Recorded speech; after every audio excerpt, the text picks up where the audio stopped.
Hello and welcome back to the channel. So the battle rages on between Atiku Abubakar and Mohammadu Buhari. Yes, INEC declared Mohammadu Buhari as the winner of the recently concluded Nigerian presidential elections. And yes, Atiku Abubakar has rejected the results declared by INEC because we all know and we all saw how heavily rigged the elections were. So that's the state of play, that's the baseline. Atiku Abubakar is in the process of assembling a team of lawyers to challenge the results declared by INEC. So now here is the latest installment in this game of thrones. EFCC arrests Atiku Abubakar's son-in-law. So that's what's going on now. EFCC arrests Atiku Abubakar's son-in-law. The Economic and Financial Crimes Commission, EFCC, has arrested Baba Lele Abdullahi, son-in-law and finance director of group of companies owned by Atiku Abubakar, presidential candidate of the People's Democratic Party. Paul Ibe, media aide to Atiku Abubakar, confirmed this in a statement on Saturday. According to him, the arrest was part of a plot to make Atiku concede the result of the just concluded elections. He, however, stated that Atiku has vowed not to be cowed by any attempt to blackmail him into mortgaging his mandate. The statement reads in part, "In a desperate move to have Atiku Abubakar concede and congratulate General Mohammadu Buhari, officials of the Economic and Financial Crimes Commission, EFCC, at 8:30 a.m. today, that's on Saturday, invaded the Maitama resident of Babalele. They were, however, not given access into the house until his lawyers arrived. The EFCC agents, numbering about 2 dozens, came in 2 regular vehicles, an 18-seater Toyota bus and a Hilux van. They came with a search warrant to search the house and the office of Babalele and found nothing incriminating. They then proceeded to his office at Oakland Center in Maitama and found nothing incriminating there. However, they took away some documents of landed property. Not done, the EFCC officials stormed his Wuse residence, where they again found nothing incriminating after the search. Afterwards, Babalele was taken away to EFCC office in Wuse to make a statement alongside Mr. Lawan Ayuba.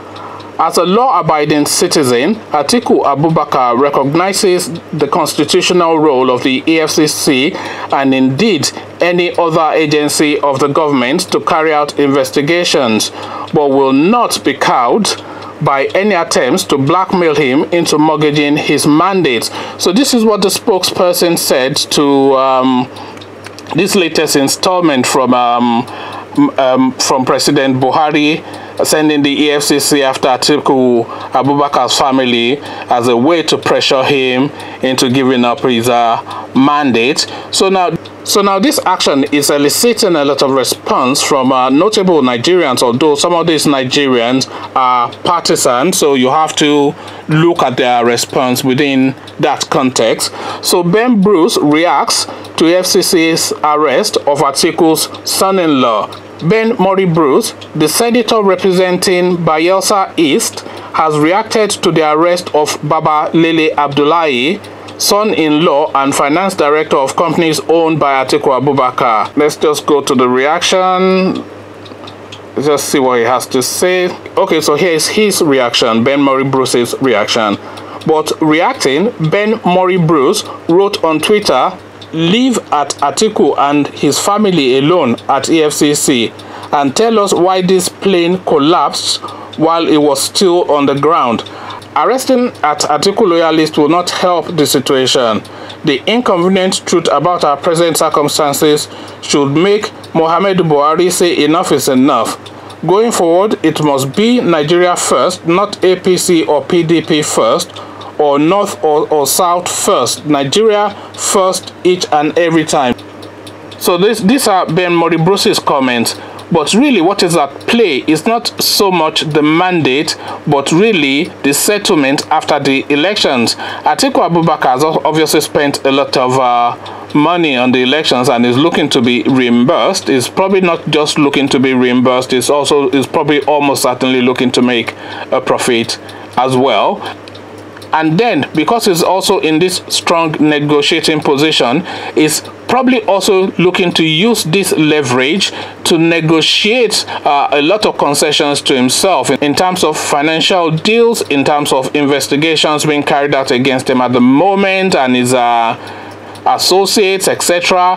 So it's a process of negotiation at the moment. So first the financial payout and then the settlement of outstanding matters. So these are what are being negotiated at the moment. So Atiku Abubakar said, look, we all know these elections were rigged and I have proof and we can go to court and make a mess. And then Buhari has sent in the EFCC to say, look, I have all of the powers of the state and I can destroy you at any time. So it's a game of brinksmanship at the moment. But ultimately, in the weeks to come, Atiku Abubakar will call another press conference and he will say, oh, in the interest of the nation, I have decided to congratulate the president, Mohammadu Buhari. He will even go to Aso Rock and shake his hands. He's not really congratulating Mohammadu Buhari. He had already accepted as soon as the results were declared.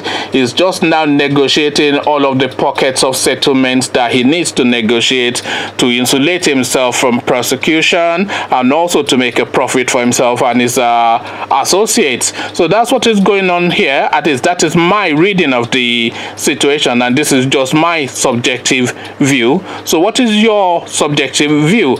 Let's have conversations about views in the comment section. But before we go to have conversations around those different views in the comment section, please remember to click on that subscribe button so that way we keep the YouTube algorithm happy and then our content can reach even more people. So click on that subscribe button, then come meet me in the comment section where we carry on this conversation. So I'll leave you here, meet you in the comment section, and I'll say peace.